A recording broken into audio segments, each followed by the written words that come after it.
BBC दफ्तर में छापेमारी का मुद्दा ब्रिटेन ने जयशंकर के सामने उठाया। ब्रिटेन के विदेश मंत्री की दो टूक पर जयशंकर ने खरी खरी सुना दी। जयशंकर के तेवर देख ढीले पड़े जेम्स क्लेवरली। कोई भी हो, भारत में भारत के कानून का पालन करना होगा। अगर कानून फॉलो नहीं हुआ तो एक्शन होगा। नमस्कार, मैं हूं आपके साथ रोहित। कुछ दिन पहले बीबीसी की डॉक्यूमेंट्री आई थी जिसको लेकर भारत में बवाल मच गया और लोग विरोध करने लगे। लोगों का विचार था कि गुजरात दंगे को गलत तरीके से दिखाया गया। फिर क्या था, सरकार ने एक्शन ले लिया तो विपक्ष हमलावर हो गया और कहा कि ये लोकतंत्र का हनन है और ऐसा नहीं होना चाहिए। इसके साथ ही साथ आंदोलन के लिए प्रसिद्ध जेएनयू, जादवपुर विश्वविद्यालय, जामिया और हैदराबाद में फिल्मों को दिखाया गया। उसके बाद ईडी ने बीबीसी के दफ्तर पर छापा मारा। उसके बाद तो मानो हंगामा मच गया। उसी को लेकर ब्रिटेन ने दिल्ली में जयशंकर के सामने मुद्दा उठाया है। एक रिपोर्ट के मुताबिक G20 को लेकर भारत में पहली बार बड़ी बैठक 1 और 2 मार्च को होने वाली है, लेकिन बैठक से पहले विवाद हो गया और मेजबान भारत को झटका लगा। पहला ये कि जापान के विदेश मंत्री भारत नहीं आएंगे और दूसरा ये कि चीन भारत विवाद में कोई प्रोग्रेस नहीं होने वाला। तीसरा ये कि रूस ने खुले तौर से कह दिया है कि रूस यूक्रेन विवाद पर कुछ होने वाला नहीं है। अभी भारत इन आघातों से जूझ ही रहा था कि अचानक एक और मुद्दा उसके लिए चिंता का सबब बन गया। खबरों की माने तो पहले सत्र की बैठक में विदेश मंत्री ब्रिटेन ने बीबीसी पर कार्रवाई पर सवाल उठाया। इस पर भारतीय विदेश मंत्री एस जयशंकर ने उन्हें दो टूक लहजे में कह दिया कि भारत में जो भी संस्था काम करेगी उसे देश का कानून मानना ही होगा, चाहे वो कोई भी हो। सूत्रों की माने तो ब्रिटेन के विदेश मंत्री जेम्स क्लेवरली ने बीबीसी टैक्स से जुड़ा मुद्दा विदेश मंत्री एस जयशंकर के सामने उठाया। इस पर जयशंकर ने कहा कि भारत में काम करने वाली हर संस्था को कानून का पूरा पालन करना ही होगा।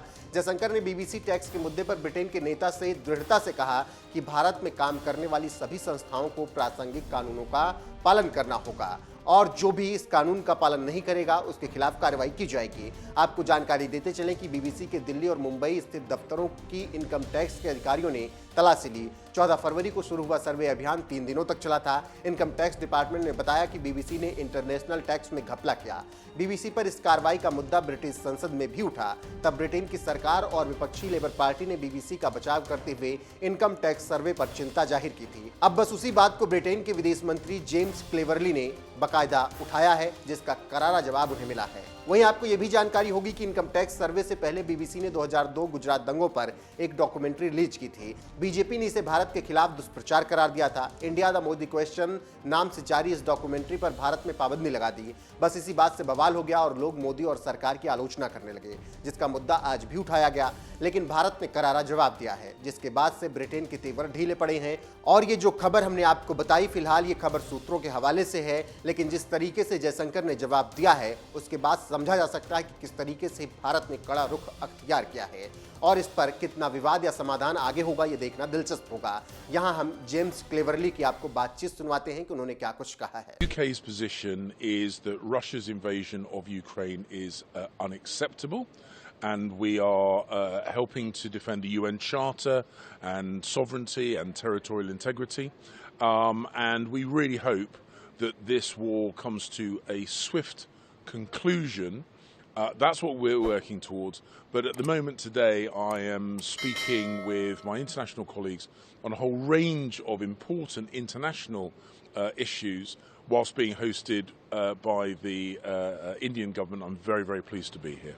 How do you look at Indian position, sir? Indian position also? Well, I completely respect India's judgment to have bilateral relations with the countries of its choice. The UK's position is very, very clear, and I know our friends here in India and more broadly understand our position very, very well. Well, I'm very excited on behalf of India and the presidency of the G20. I think India is one of the most exciting countries at the moment with fantastic opportunities, and I think this is a great opportunity to talk about sustainable economic development, about the green agenda, and I had a meeting with Dr. Jaishankar this morning, and I'm very, very excited about the work that we're going to be doing over the next couple of days.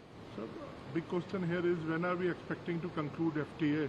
Well, so we do a lot of business already with India. We've been working intensively. I'll be meeting actually India's trade secretary a little bit later on today. So we want to make sure that this trade agreement really benefits both countries, unlocks billions of pounds more of bilateral trade. We want to get it right, and we've been working intensively to do so, and I look forward to bringing it to a conclusion in due course, but making sure it's a really, really worthwhile endeavour. Shifting a little bit, recently a documentary by BBC has created a lot of furore here. Do you think it has affected the relationship somehow? And did you raise this? Did India raise this issue with talks with you? Well, I didn't see the documentary, but of course I have seen the reaction both amongst the Indian diaspora community in the UK and here in India. Of course, the BBC is an independent organisation. It's separate from government. And I have found that I still enjoy a very, very strong professional relationship with Dr. Jaishankar. I'm enjoying a fantastic hospitality here in Delhi. So I think the relationship between the UK and India is as strong as ever. It's growing stronger by the day. And I'm very much looking, whilst I'm here in Delhi, to build on what is already a good bilateral relationship. Prime Minister Sunak is from Indian origin. What do you think are his priorities vis-a-vis India-UK relationship? What are the top agenda? Well, there is so much exciting stuff happening here in India. I've just met students who are studying and investigating the next generation of technologies.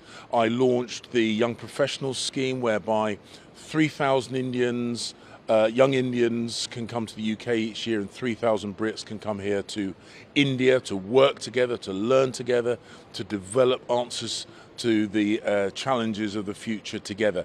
This is what we want to build on, that living bridge, those connections that I think are very, very well exemplified in the fact that the British Prime Minister is of Indian heritage. Sir, another issue which is concerning Indians are the several cases of violent attacks on the Indian interests in UK, especially the Khalistani, the separatists are creating a lot of problems there. How do you protect Indian interests, and how do you look at this issue? Everyone in the UK, irrespective of their origin, has the right to live in peace and security. We take the security of the people in the UK very, very seriously. Our police and security services always play close regard to activities, and where there is illegal activity, we act upon it. But we want to make it very clear to Indians, the UK is a welcoming place for them. We want to see more connections with India. We want to see the strength of the bilateral relationship grow even stronger in years to come. My last two questions, sir. Economic offenders like Mr. Nirav Modi, Vijay Mallya are still, the extradition is pending. Can we expect the extradition fast? Well, the legal process in the UK, just as it is here in India, is independent of government, and rightly so. Of course, we always want to see the machinery of the justice system work promptly and effectively, but ultimately those are decisions for the British judicial system, and it's independent of government.